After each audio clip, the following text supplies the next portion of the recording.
Vinculado diretamente ao presidente, o DIP, o Departamento de Imprensa e Propaganda, era o poderoso instrumento de censura e promoção do governo Vargas. A criação do DIP foi antecedida por visita de pessoas da confiança de Vargas, ao sistema italiano de censura e de controle da opinião pública e também ao Ministério da Cultura e da Propaganda de Joseph Goebbels na Alemanha. Você tinha que obedecer às ordens do DIP. Se não obedecesse essas ordens, o diretor era preso, podia ser preso. Os jornais sofriam intervenção, e vários jornais sofreram intervenção nesse período, né? E um outro detalhe que me parece que marca muito para a imprensa esse período dos anos 40 é que, a partir de 1938, foi decidido por um decreto do governo que os jornais tinham uma cota de papel. Os jornais importavam todo o papel era todo importado do exterior. Era o DIP que dava a cota para cada jornal. Quando começou a escrever o livro brasileiro, é possível que Zweig tenha se encontrado com o poderoso Lorival Fontes, diretor do Departamento de Imprensa e Propaganda, conhecido popularmente como o Fala Sozinho, já que a imprensa estava sob censura. Mas não há evidências de qualquer encontro formal ou informal com Lorival Fontes. Era um homem de mentalidade autoritária e confessadamente simpático ao sistema do Mussolini, ao fascismo italiano, não é? E Lorival Fontes era uma pessoa muito inteligente, redigia muito bem, era uma figura cerebrina, não é, capaz de planejar e era muito respeitado. Além de Macedo Soares, ministro das Relações Exteriores, Stefan Zweig só esteve com um ministro, Gustavo Capanema, ministro da Educação e Cultura. E quem me confirmou isso foi o grande poeta Carlos Drummond de Andrade, que na ocasião era chefe de gabinete de Capanema. Na segunda viagem ao Brasil, quando escrevia Brasil, País do Futuro, Stefan Zweig não veio aqui ao Palácio do Catete. Mas uma coisa é certa, o governo financiou todos os seus deslocamentos pelo Brasil. O Circuito Histórico de Minas, Salvador, o Recife, São Luís e Belém do Pará. Mas para os escritores e jornalistas alemães simpáticos ao nazismo, o DIP gastou muito dinheiro, pagou inclusive caríssimas passagens de Zeppelin até o Brasil e depois a volta à Alemanha, que foi o caso de Hermann Ullmann e da primeira viagem de Wolfgang Hoffmann Harnisch, cujo livro foi prefaciado em português pelo próprio Lorival Fontes. A ele foram confiadas muitas das mais espiosas missões no sentido de divulgar Getúlio Vargas, divulgar o Brasil no estrangeiro, de promoção do Brasil, e muitas vezes as funções do DIP se excediam de longe, enfim, vamos dizer, ao que se propunha inicialmente, não é? O título é um achado. Zweig criou títulos inesquecíveis, mas esse não foi dele. Estava no seu texto, porém foi pescado pelo tradutor do alemão para o inglês, James Stern. Vários contratos para as edições estrangeiras foram assinados com títulos provisórios. Caso do contrato para a edição alemã. Depois, Stern viu a epígrafe escolhida por Zweig para abrir o livro, escrito em francês 80 anos antes, onde se fala numa jovem nação com um novo horizonte político, um país do futuro, terra d'avenir. Nascia assim o sobrenome do Brasil. É uma leitura dupla. Ele está lendo o Brasil refletido na Europa. O que é uma leitura rica, porque nós estamos reinterpretando a Europa pelos olhos de um grande intelectual, não tem dúvida do seu tempo, que, afastado da Europa, veio ver a Europa através do Brasil.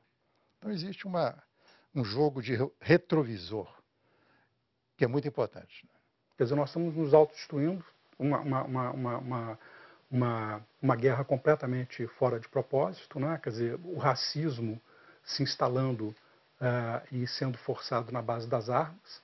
E isso dá a ele, digamos, do ponto de vista de um observador da história, o mesmo traço de pessimismo que ele tem nas histórias dele, né? Como ficcionista, né?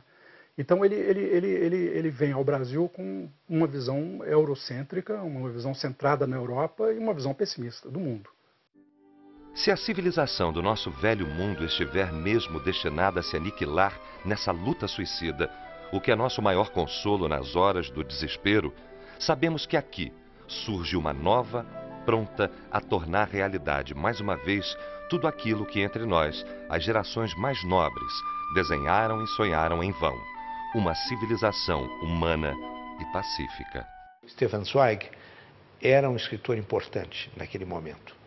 E o fato dele ter vindo para o Brasil, ter ficado fascinado pelo Brasil, ter escrito um livro laudatório sobre o Brasil, isso tem, evidentemente, uma relevância muito grande. Esse livro é um grande romance do Brasil. Os Estados Unidos teve a oportunidade de ter Alexis de Tocqueville para escrever sobre a democracia americana, a emergência daquela sociedade que florescia na América do Norte.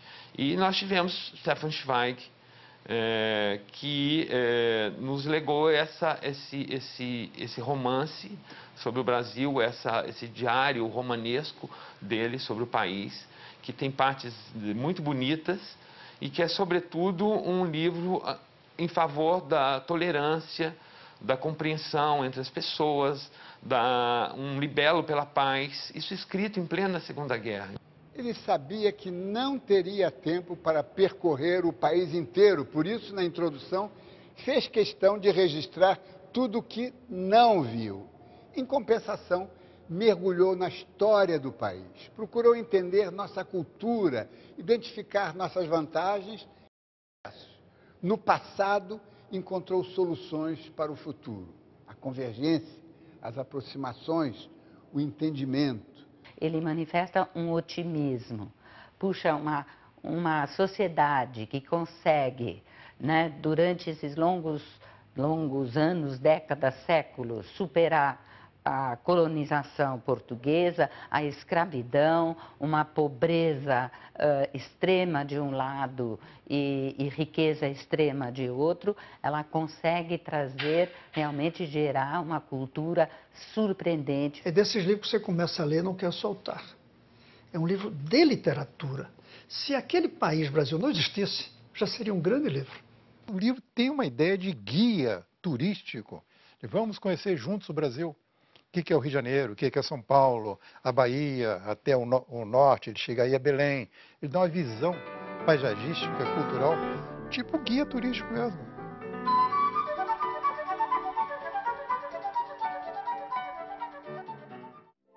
Tudo é imenso, o sol, a luz, as cores. O azul do céu é retumbante, o verde mais profundo e saciado, a terra mais compacta e roxa. Nenhum pintor seria capaz de encontrar em sua paleta matrizes mais ardentes.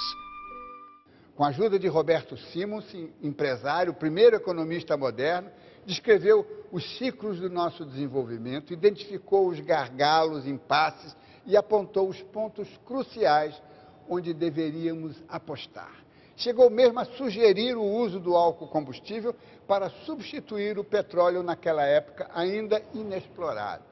Veja como é que é o Roberto Simons, né? Preparou para o Stefan Zweig e foi a base das análises do Celso Furtado. Que realmente ele viu todo o potencial de grandes oportunidades que havia. Temos oportunidades tipo pré-sal, temos setores intensivos em recursos naturais, temos tecnologia de informação, temos biotecnologia à base da biodiversidade. Tudo isso está mais ou menos implícito no que o Zweig observou sobre o Brasil, vejam, 1941. Não estava interessado no PIB, na renda per capita, novas tecnologias, fórmulas mágicas ou secretas. Queria apenas dizer aos brasileiros que o seu país representava uma alternativa para aquele mundo devastado pelo rancor racial. O encontro, a conciliação. Esta é a essência de Brasil, um país do futuro. A ideia de Gobineau de que a mistura racial degradava o brasileiro começou a ser confrontada em 1933 com a publicação de Casagrande e Senzala, o inovador estudo de Gilberto Freire, que desafiou os preconceitos de raças superiores e inferiores. Uma das questões centrais da literatura dos anos 30 é exatamente dizer assim, olha, mestiçagem não tem nada a ver com degenerescência, não tem nada a ver com incapacidade para ser civilizado, muito ao contrário, a mestiçagem é um recurso a mais para competir numa lógica internacional. Ele não leu o meu livro, me disse Gilberto Freire numa entrevista em 1981, e completou, mas ele estava certo. O livro de Stefan Zweig está montado numa observação que já chamou a sua atenção na primeira viagem. A convergência racial que contrastava fortemente com o que vira na América do Norte. Foi nessa conciliação entre os diferentes que Zweig entreviu a possibilidade de uma civilização brasileira. Não usou a palavra multiculturalismo, que ainda não fora inventada na época, mas empregou largamente, com entusiasmo, a palavra e o conceito de miscigenação, que desde Gobineau tornara-se símbolo e sinônimo da degradação da espécie humana. Brasil, um país do futuro, é a resposta humanista e generosa às teorias nazistas de raças superiores e inferiores. Como conseguir em nosso mundo uma convivência pacífica entre as pessoas, apesar da diversidade de raças, classes, cores, religiões e convicções? Esse é o problema com que toda comunidade, todo país, sempre volta a se defrontar. A nenhum outro país, senão no Brasil, ele se impôs em uma constelação tão complicada. E nenhum outro país, e é como grato testemunho que escrevo este livro, conseguiu resolvê-lo de maneira tão feliz e exemplar como o Brasil.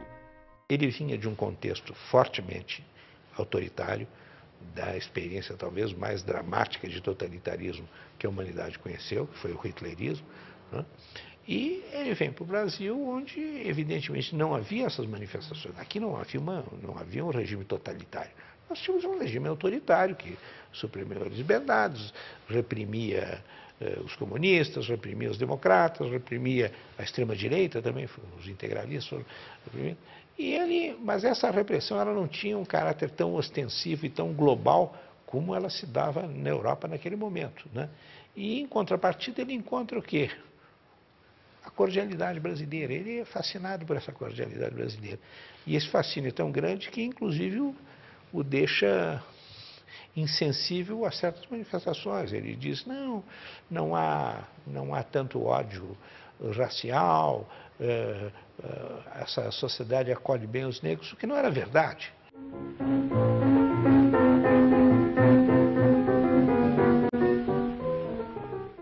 Europeu, quando vê essas favelas, vê o barraco pendurado no morro, tem a tendência inevitável e quase que uma compulsão de subir o morro e conhecer de perto. Foi exatamente o que fez Stefan Zweig.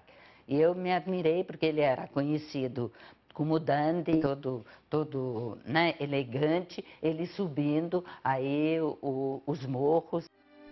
Vemos o grau máximo de primitivismo, as condições mais baixas de moradia e vida, formas que na Europa ou nos Estados Unidos nem acreditamos que ainda possa existir. Mas o curioso é que essa visão nada tem de deprimente, de repugnante, de vergonhoso, pois esses negros aqui se sentem 1000 vezes mais felizes do que o nosso proletariado em suas casas de aluguel. E ficou encantado apesar da pobreza, apesar das casas de palafita e construídas de maneira muito pouco sólida, como havia alegria, como havia, e aí eu acho que é um chavão, como a felicidade não está calcada no dinheiro. A seguir, as críticas que amargaram os últimos meses de Stefan Zweig.